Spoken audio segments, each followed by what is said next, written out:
Good day and welcome to the second episode of YFL.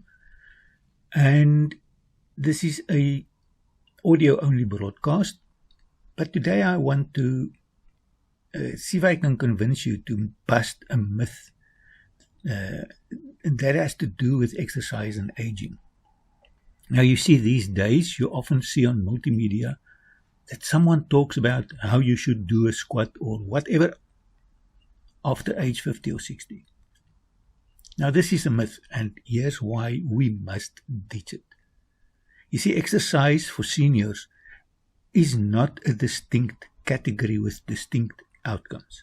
The myth that squats or any exercise are reserved for specific ages is a barrier we must break so that we can unlock everyone's full potential. Exercises like squats are fundamentally the same for everyone, regardless of age, due to the universal human anatomy and physiology. While frailty or other individual factors may require a gentler start or tailored approach, the core principles of exercise still remains consistent. Proper form, intensity, duration, repetitions, all adjusted to unique needs, can derive similar results for all. So there's a danger of adhering to labels and stereotypes. The idea of labeling exercises over 50, over 60, or even limited to moderate intensity levels is critiqued as potentially limiting, implying that older adults cannot or should not strive for their full physical potential. Instead, the statement advocates for exercise as a universal tool to enhance vitality, strength, and overall well-being, supported by scientific evidence, while acknowledging that certain conditions may pose challenges. So let's break this down further. Universal anatomy and exercise. We share biology across ages. The human body's musculoskeletal system, the bones, the muscles, the joints, the connective tissue, all operate under the same biomechanical principle regardless of age. A squat, for instance, engages the quadriceps, the hamstrings, the glutes, the calves, the core muscles, and that is whether performed by a 20-year-old or a 70-year-old. The movement patterns and muscle activation remains consistent. Now remember, exercise is a stimulus. Exercises like squats, deadlifts, or stretches, they all target specific tissue, such as muscle fibers and tendons and ligaments. And they stimulate adaptations, such as muscle hypertrophy or improved bone density, or enhanced joint mobility. Now, these physiological responses are not fundamentally different in older adults, though the rate and extent of adaptation may vary somewhat due to factors like hormonal changes or slower recovery times. So how may older adults be affected differently? Well, one consideration is frailty, and then, of course, the starting point. You see, aging can bring sarcopenia, which is age-related muscle loss, reduced bone density, or joint stiffness, which may necessitate modifications in exercise intensity or volume. For example, an older adult with frailty might begin with bodyweight or chair-assisted squats rather than barbell squats. However, the exercise itself remains a squat. It is now just adapted to the individual's current capacity. Now, these same individuals may soon outgrow this initial limitation in their capacity and go on and reach new heights. Then also, progressive overload is a very important aspect in exercising. The principle of progressive overload applies universally. It simply means that you gradually increase the challenge of an exercise. For older adults, progression might be slower, but it's still achievable. For instance, someone starting with partial squats can progress to full depth squats, or they can add light and then heavier weights over time. Then individual variability is another very important principle, where conditions like arthritis, osteoporosis, or prior injuries may require tailored approaches, such as low-impact exercises or specific mobility work. However, these modifications are not unique to older adults. Younger individuals with similar conditions would require comparable adjustments. The danger of age-based labels. Well, they stimulate a limiting mindset. Labeling exercise as over 50, over 60, just light or moderate can create a psychological barrier that suggests that older adults are inherently less capable or should aim lower. This can discourage ambitious goals, such as running half a marathon, lifting heavier weights, or mastering complex movements. It also undermines potential. Research, such as studies published in the Journal of Strength and Conditioning Research 2020, shows that older adults can achieve significant strength gains, improve their balance, and they can enhance mobility through resistance training and functional exercise. Labels like senior exercise may undermine the confidence that's needed to pursue these outcomes. It also reinforces all those outdated stereotyping.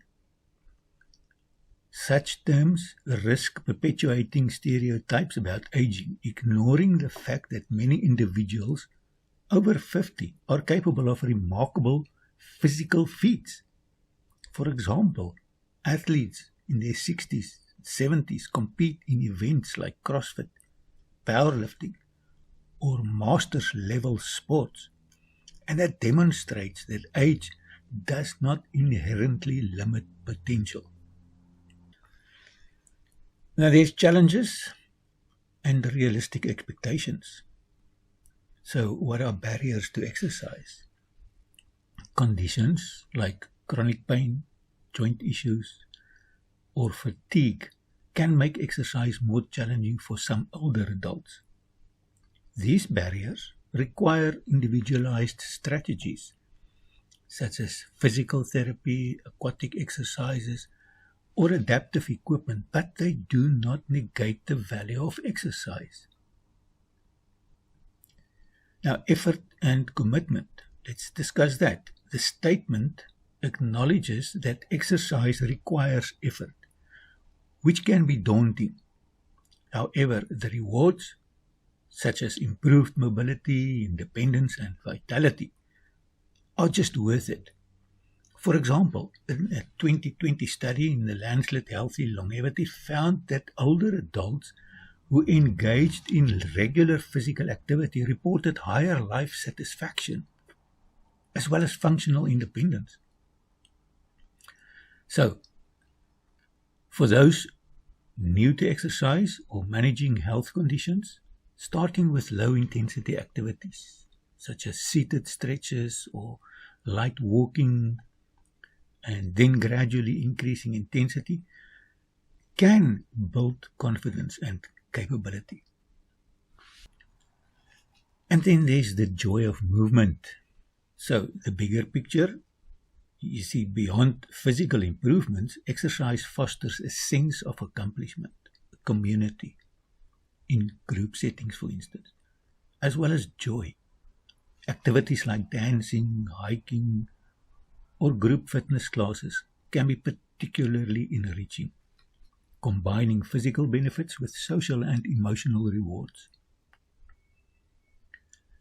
So, empowerment comes through progress.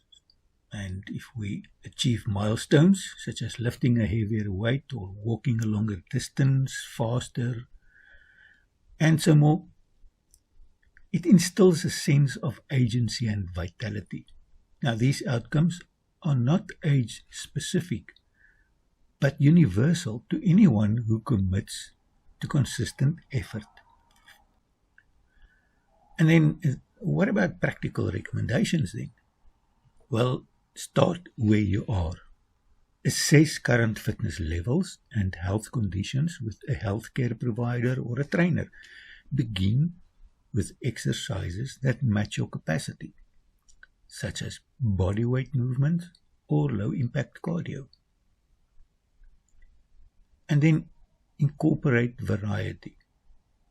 Combine strength training such as squats, push-ups, etc., flexibility exercises such as stretching, and aerobic activities such as brisk walking, swimming, etc., for comprehensive benefits. And progress sensibly, gradually increasing intensity, duration, and frequency to avoid injury will promote adaptations. For example, add resistance bands or light dumbbells to strength exercises over time, and seek support. Work with a physical therapist or a trainer or a group class to ensure proper form and motivation, especially if managing health conditions. And of course then, very important, celebrate small wins. Acknowledge progress, whether it's improved balance, reduced joint pain, or increased energy to stay motivated. So the concept of over 50 exercises is a misnomer that risks limiting the potential of older adults. Exercises like squats, stretches, or cardio are universal, and they target the same tissue, same systems in everyone.